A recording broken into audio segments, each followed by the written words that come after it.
Okay, so Miranda just mentioned Skipper. That's crazy.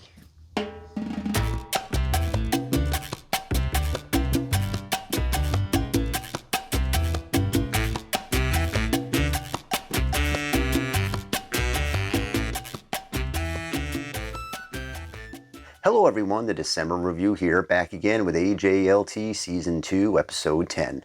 This penultimate moment has arrived, and for fans of the series, there's quite a lot to discuss, so as always, spoilers are ahead. So make sure to check out the show streaming on the Max app.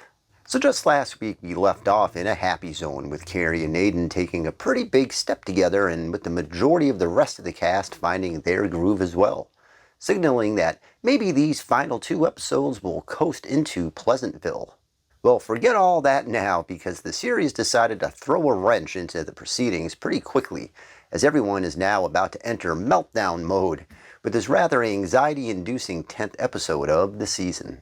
Titled The Last Supper Part 1, Appetizer, these 44 minutes or so seriously put conflict straight into the way of our AJLT community and cast some pretty big clouds over many storylines. The episode starts off with Carrie and Aiden visiting Coney Island to meet up with Steve, who has purchased a storefront on the boardwalk and is trying to get everything up and running. It's his way to start a new chapter.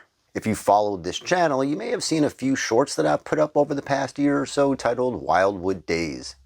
Well, having grown up with the boardwalk so prevalent in my life and having owned a storefront in the family as well, Steve's words were quite relatable here in terms of the power that type of location has. There is something to be said for its ability to create nostalgia and peace at the same time.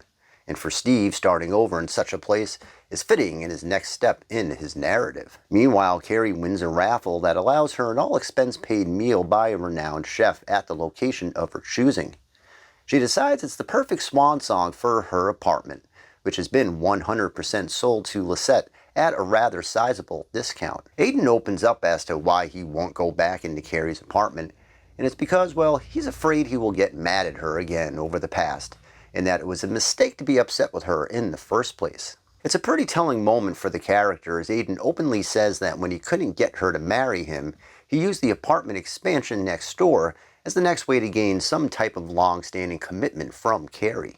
So with a new home on the horizon and years of past grief being let go through conversation, doubt begins to settle in once one of Aiden's sons gets into a car accident. He blames himself for not being there, and while Carrie is obviously understanding of the situation, the episode ends without knowing if Aiden can now commit to going forward. Have to say, I didn't see that coming.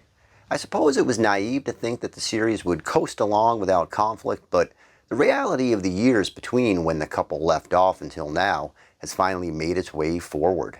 And there's a pretty emotional moment here between Carrie and Anthony where Carrie lets him know that she has heard from Stanford, who has decided to become a monk, and that he is at total peace, and that he signed over everything in Manhattan to Anthony. With the passing of the beloved Willie Garson in 2021, through his wishes, the show decided to write Stanford off-screen, allowing the character to live on in the SATC world. Here in episode 10, a fond and rather moving moment of remembrance and perhaps a proper goodbye to Stanford was lovingly portrayed between the pair over a Cosmopolitan. Carrie giving a wink while she finishes her drink felt very real and in the moment.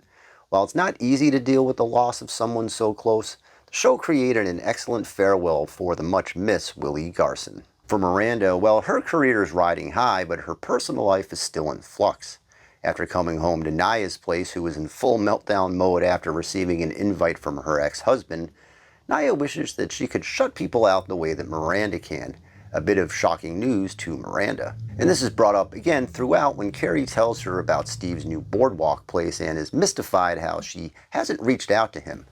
This sparks Miranda to head to Che's first stand-up show since their breakup, and let's just say that it didn't go well for anyone. After just last week mentioning how well I thought that they have handled Che's character this season, Che went right into MCU villain mode territory after eviscerating Miranda in her act. When the former couple have a heated exchange afterwards, Che doesn't relent, driving a deeper wedge between her, Miranda, and the audience. It was an interesting decision considering how well the character was handled right before the act.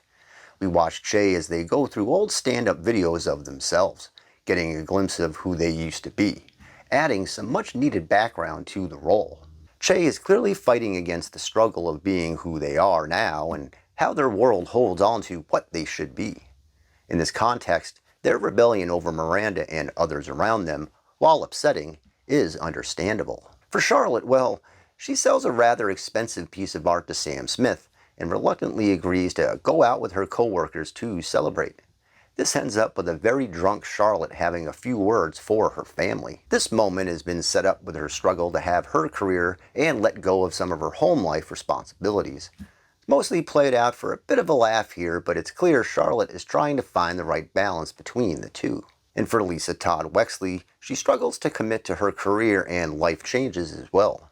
Only things here are much more serious and are left off in a rather somber way. Once again, the on-the-screen rapport between her and Herbert steals the episode, as the pair's chemistry together is excellent.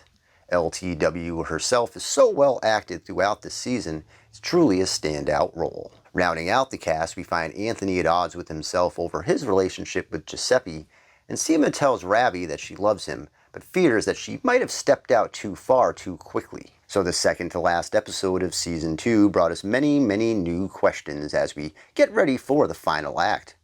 Pretty much everything is in question right now for the entire cast in terms of what their next steps are in the series. The Stanford moment was a standout and one that should live on forever in the SATC universe. I thought there were some really well put together scenes, including the feud between Miranda and Carrie as she tries to push Miranda into facing some of her recent issues.